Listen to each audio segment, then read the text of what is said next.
October 12, 1918, northeastern Minnesota had become a very hot and dry place.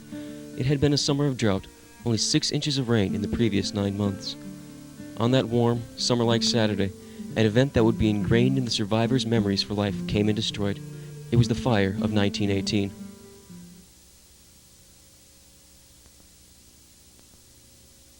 But it was a hot, dry summer. And then the woods had turned brown early and the grass had died and wilted. That morning, a powerful force swept across northeastern Minnesota at breakneck speed. Fueled by 75-mile-an-hour winds, the wall of flames consumed over 84,000 square miles of Minnesota land, including Hermantown. News of the fire came to the settlers only minutes before the flames engulfed their houses, their land, and many lives. People who tried frantically to save their valuables were burned alive as the fire swept over them. Smoke covered the sky for miles, blocking out the sun and causing more confusion.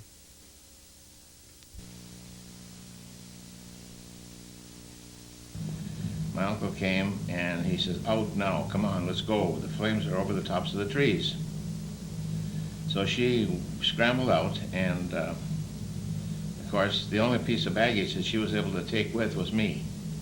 The reason for that being I was born 27 days after the fire. And her parents' home and the farm burned down. And they got in a wagon and headed to Duluth when they heard the fire was coming. Speculation about the cause of the fire grew. Sparks from the locomotives igniting the grass by the side of the tracks, and a lumberyard fire remain the two best theories. Thousands of injured and severely burned farmers, women, and children converged on Duluth, which had been spared by the mercy of the wind's sudden change to the northeast. The death toll increased by the hour as the fire continued to burn everything in its path. Over 400 people were reported dead in Moose Lake.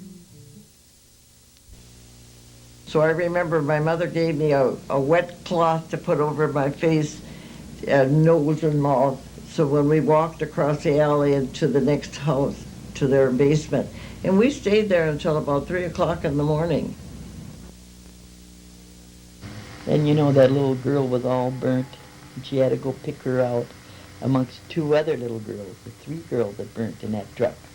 They were in a truck, and the truck was owned by Mr. Donaghy, and people were just like animals that night, they claimed. They said they were hanging on this truck all around it, and it was so, it got so Mr. Donaghy couldn't even steer anymore, and the truck just careened off over an embankment into the ditch and it burst into flames, and all the people that were older, you know, they all just jumped and ran, and these 2 little girls were, I don't know if they were just overcome by the smoke already or what, because they said the smoke was so thick it was just like a fog.